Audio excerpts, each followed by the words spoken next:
मंजिल यूं ही नहीं मिलती राही को, जुनून सा दिल में जगाना पड़ता है। पूछा चिड़िया से कि घोंसला कैसे बनता है, वो बोली कि तिनका तिनका उठाना पड़ता है। नमस्कार दोस्तों, मैं सुशील स्वागत करता हूं आपका अपने यूट्यूब चैनल NCERT बाबा में। जैसा कि पिछली वीडियो में आप लोगों को गणित का सिलेबस जो भी लेखपाल, NTPC, CTET, super TET, UP TET किसी में भी गणित का सिलेबस आप लोगों को बताया गया था, उसके अंतर्गत आपको बेसिक से जो टॉपिक हैं उनको बताया गया था। आज हम लोग पहला टॉपिक लेकर आए हैं आप लोगों के लिए, संख्या पद्धति, नंबर सिस्टम।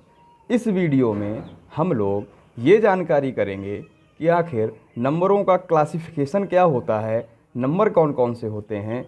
आइए समझते हैं, आइए देखते हैं कि नंबर सिस्टम शुरू करते हैं। तो नंबर सिस्टम में सबसे पहले हम लोग संख्याओं का क्लासिफिकेशन करेंगे। क्लासिफिकेशन में कॉम्प्लेक्स नंबर यानी कि सम्मिलित संख्याएं क्या क्या हैं। वास्तव में दो संख्याएं होती हैं, एक होती है रियल नंबर, एक होती है इमेजिनरी नंबर, मतलब काल्पनिक संख्या, एक होती है वास्तविक संख्या। वैसे जब तक हम लोगों को ये बेसिक जानकारी नहीं होगी, हम लोग किसी भी संख्या का या किसी भी क्वेश्चन का बेसिक जानकारी जब तक हम लोग नहीं ज्ञात करेंगे, आगे क्वेश्चन सॉल्व करने में आसानी नहीं होगी। आइए समझते हैं कि काल्पनिक संख्याएं क्या होती हैं। काल्पनिक संख्या वैसे क्वेश्चन में आता नहीं है, लेकिन मैं बेसिक जानकारी के लिए आप लोगों को बता रहा हूँ कि वास्तविक काल्पनिक संख्या क्या होती है। एक्चुअली में हमारी काल्पनिक संख्या होती है आई को बोलते हैं आयोटा, ओटा, ठीक है।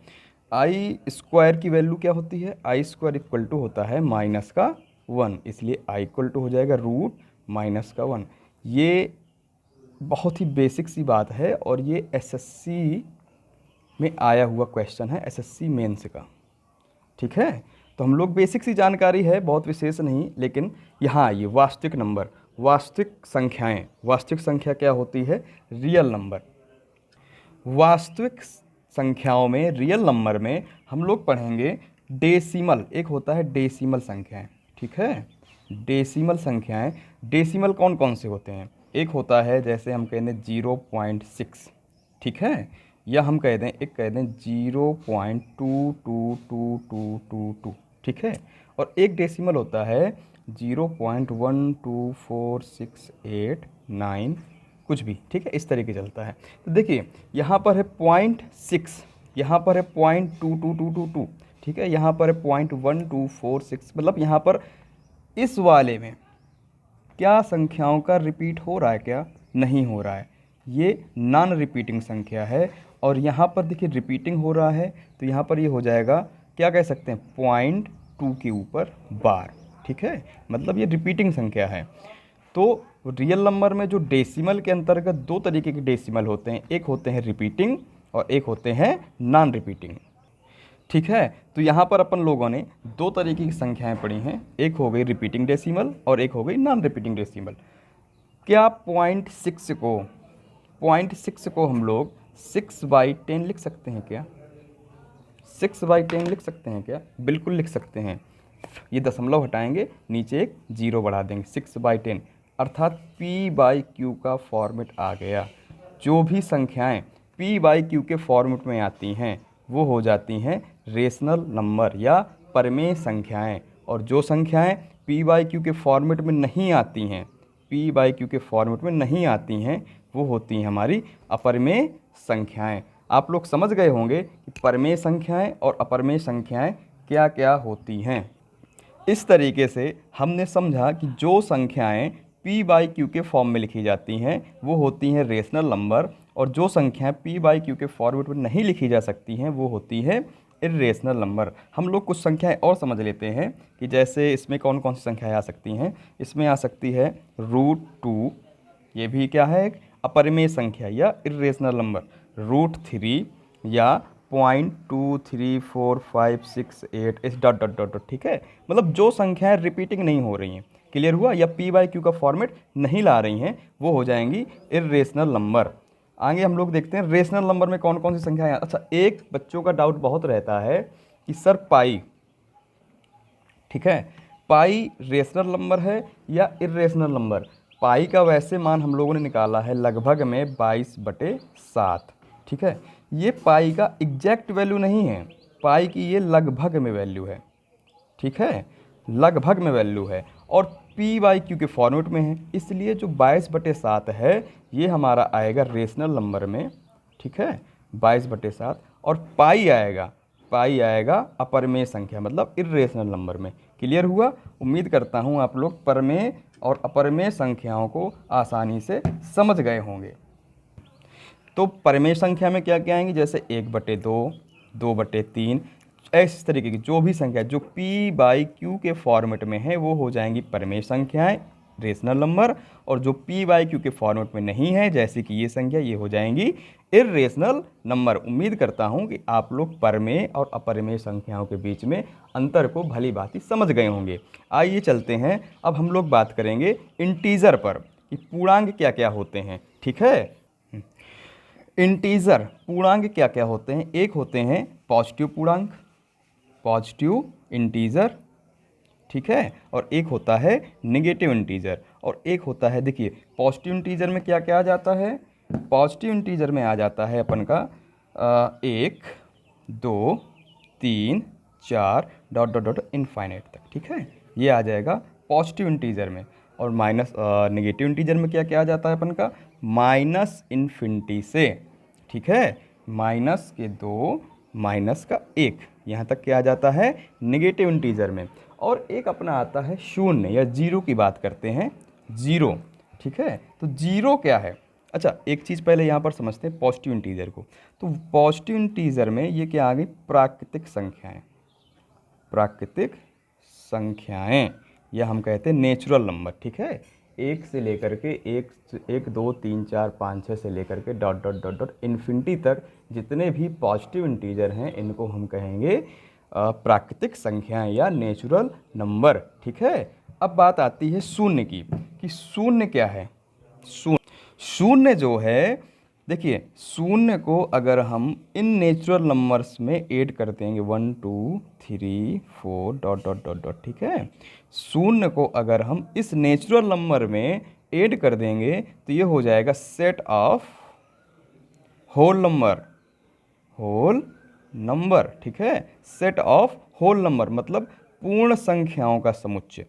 जीरो अकेले पूर्ण संख्या नहीं है, लेकिन जब इसको प्राकृतिक संख्याओं में जोड़ा जाएगा, प्राकृतिक संख्याओं के साथ रखा जाएगा, तो जो सेट बनेगा, ये सेट बन जाएगा पूर्ण संख्याओं का। अर्थात आप समझ गए होंगे कि प्राकृतिक संख्या 1, 2, 3, 4, 5, 6 से इन्फिनाइट तक, उसमें अगर शून्य ऐड हो जाएगा तो क्या हो जाएगा? पूर्ण संख्या, क्योंकि पूर्ण संख्या का आविष्कार हमारे भारतीय महान वैज्ञानिक आर्यभट्ट जी ने किया था, ठीक है। तो इस तरीके से जो जीरो ऐड हो जाएगा पूर्ण संख्या। लेकिन आप लोग ये सोच रहे होंगे कि जीरो की खोज तो आर्यभट्ट जी ने अभी की थी, इसके पहले रामायण में रावण के 10 सिर कैसे थे? उस समय तो जीरो नहीं था, तो 10 कहाँ से आ गया? तो मैं आप लोगों की जानकारी के लिए बता दूं कि उस समय रावण के 10 सिर इस तरीके के थे, ठीक है, ये वाला 10 नहीं था, ये वाला 10 था। क्लियर हुआ? उम्मीद करता हूं कि आप लोगों को इनमें जो अंतर है धनात्मक, शून्य और ऋणात्मक में समझ में आ गया होगा। और कुछ लोग समझते हैं कि जीरो क्या है। जीरो तो ना पॉजिटिव इंटीजर में आई है ना नेगेटिव इंटीजर में आई है। तो मैं आप लोगों को एक बता देता हूँ, नोट कर लीजिए कि जीरो एक समपूर्णांक है। क्या है? समपूर्णांक है। आप लोग ये नोट कर लीजिए, हो सकता है कि इसी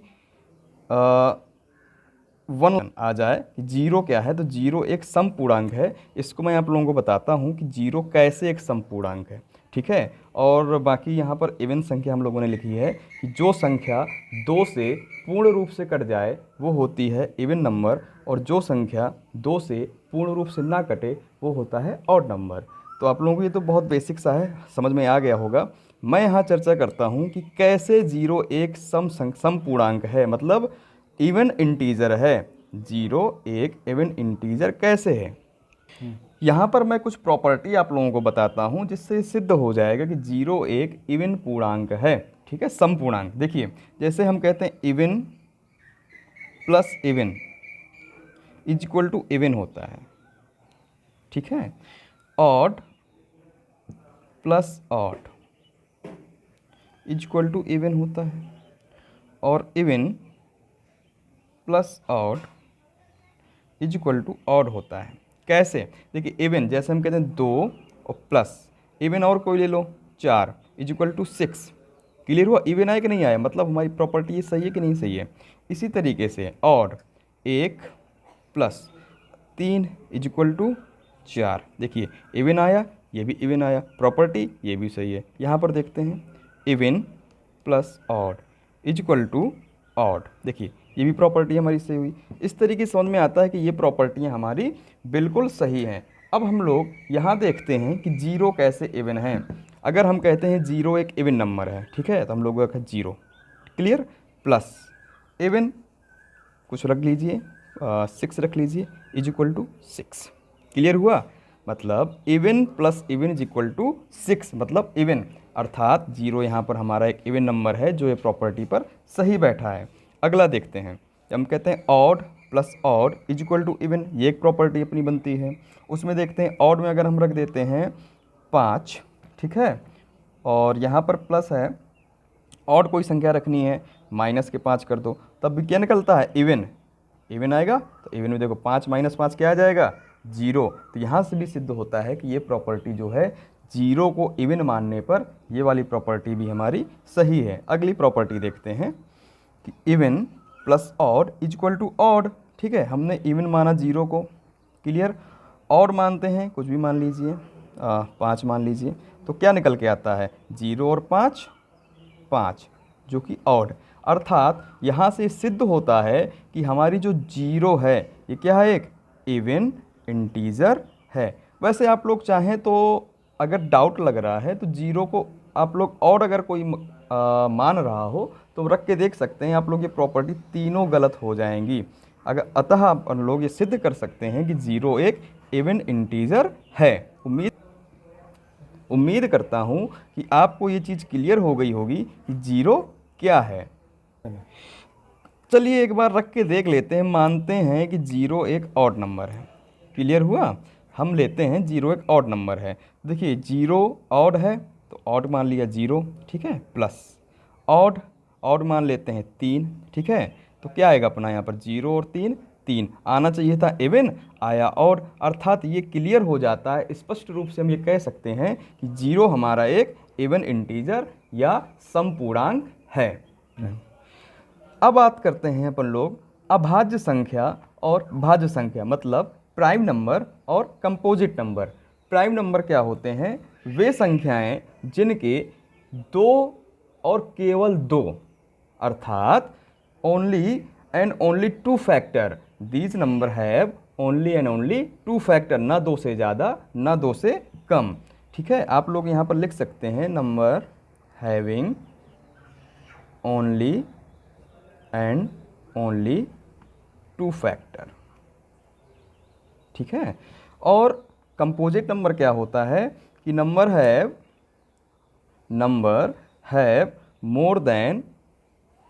मोर देन 2 फैक्टर।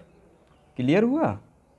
मतलब वे संख्याएं जिनके केवल 2 फैक्टर होते हैं वो होते हैं हमारे प्राइम नंबर, और वे संख्याएं जिनके 2 या 2 से ज़्यादा फैक्टर हो सकते हैं वो होते हैं हमारे कंपोजिट नंबर, मतलब भाज्य संख्याएं।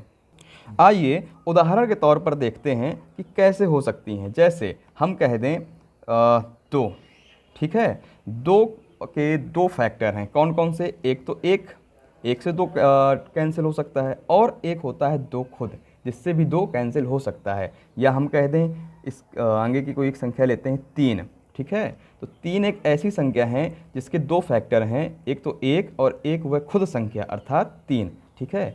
और आप लोग कहेंगे सर आपने यहाँ पर 1 क्यों नहीं लिया? तो यहाँ पर हम लोगों ने एक नोट लिखा है आप लोगों के लिए कि 1 क्या है। और 1 देखिए 1 इज़ नाइदर प्राइम नार कंपोजिट नंबर, मतलब ये हुआ कि एक ना तो प्राइम नंबर है और ना ही कंपोजिट नंबर। कह दो सर ऐसा क्यों? 1 ना तो प्राइम नंबर है ना कंपोजिट नंबर, ऐसा है तो क्यों? इसलिए बेटा क्योंकि देखिए 1 के जो है केवल एक फैक्टर होता है, वो है स्वयं 1। बात समझ रहे हैं, इटसेल्फ। ठीक है, 1 के अगर 2 फैक्टर होते तो हम प्राइम नंबर में डाल देते, ठीक है, या 2 से ज़्यादा होते तो कंपोजिट नंबर में डाल देते, लेकिन 1 का कोई फैक्टर ही नहीं है केवल 1 को छोड़कर, इसलिए हम कह सकते हैं कि 1 is neither prime nor composite number. आप लोग एक चीज़ और यहाँ पर मेंशन करिएगा कि जो सबसे छोटी स्मॉलेस्ट, ठीक है, स्मॉलेस्ट प्राइम नंबर 2, देखिए मैंने यहाँ पर 2 से शुरू किया था, तो यहाँ पर आप देखेंगे कि जो सबसे छोटी अभाज्य संख्या है वह है 2, ठीक है, और ये भी कह सकते हैं कि 2 सम अभाज्य संख्या भी है, क्योंकि ये सम भी है, सम अभाज्य संख्या भी है। थोड़ा सा राइटिंग में हो सकता है आप लोगों को, लेकिन मैं बोल दे रहा हूँ तो आप लोग अपना नोट डाउन कर लीजिएगा। उम्मीद करता हूँ कि आप लोग प्राइम नंबर और कंपोजिट नंबर को अच्छी तरीके से समझ चुके होंगे। आइए जरा कंपोजिट नंबर का भी या भाज्य नंबर का भी एक उदाहरण देख लेते हैं। जैसे हम कहते हैं 4, ठीक है, 4 के देखिए, एक तो 1 हो जाएगा फैक्टर, 1 से कटेगा ये, और ये 2 से कटेगा, और एक 4 स्वयं है, इससे भी कट जाएगा, मतलब 2 से ज़्यादा फैक्टर हो गए। जो संख्याओं के हमने लिखा भी था कि नंबर है मोर देन 2 फैक्टर, 2 से ज़्यादा जिसके भी फैक्टर होंगे वो हो जाएंगे कंपोजिट नंबर। आशा करता हूँ कि आप लोग प्राइम नंबर और कंपोजिट नंबर में डिफरेंस समझ गए होंगे कि आखिर भाज्य संख्या और अभाज्य संख्याओं में अंतर क्या होता है। एक और रह गई अपनी अभाज्य संख्या, अभाज्य, हाँ सॉरी, सअभाज्य संख्या, ठीक है, सअभाज्य संख्या, इसको हम लोग कहते हैं को प्राइम नंबर। को प्राइम नंबर वे 2 संख्याएं, आप लोग इसकी डिफिनेशन जैसे कहें, वे 2 संख्याएं जिनका HCF 1 हो, ठीक है, वे 2 संख्याएं जिनका HCF 1 हो वो होंगी को प्राइम नंबर, मतलब सअभाज्य संख्याएं। जैसे हम लोग कह दें 2 और 3, ये आपस में एक दूसरे क्या हैं, को प्राइम, क्योंकि इनका जो HCF होगा वो हो जाएगा 1। इस तरीके से आप समझ गए होंगे। हम और कोई उदाहरण ले सकते हैं, 5, 7 ले सकते हैं, ये भी एक को प्राइम नंबर है, क्योंकि इनका जो HCF है वो क्या है, 1 है। तो आप इस तरीके से समझ गए होंगे कि हम लोगों ने जो नंबर का क्लासिफिकेशन किया है, संख्याओं का वर्गीकरण किया है, आप लोग आसानी से समझ सकते हैं। अगर आप लोगों को थोड़ा सा भी डाउट है तो आप लोग वीडियो को दोबारा से एक बार देखिएगा, या किसी को फिर भी डाउट हो रहा है तो आप लोग हमको कमेंट करके अवश्य बताइएगा। आशा करता हूँ कि आप लोगों को संख्याओं का वर्गीकरण पूर्ण रूप से समझ में आ गया होगा। अगर आप लोगों को वीडियो अच्छा लगा है तो लाइक करें, दोस्तों के साथ शेयर करें और सब्सक्राइब अवश्य करें। धन्यवाद।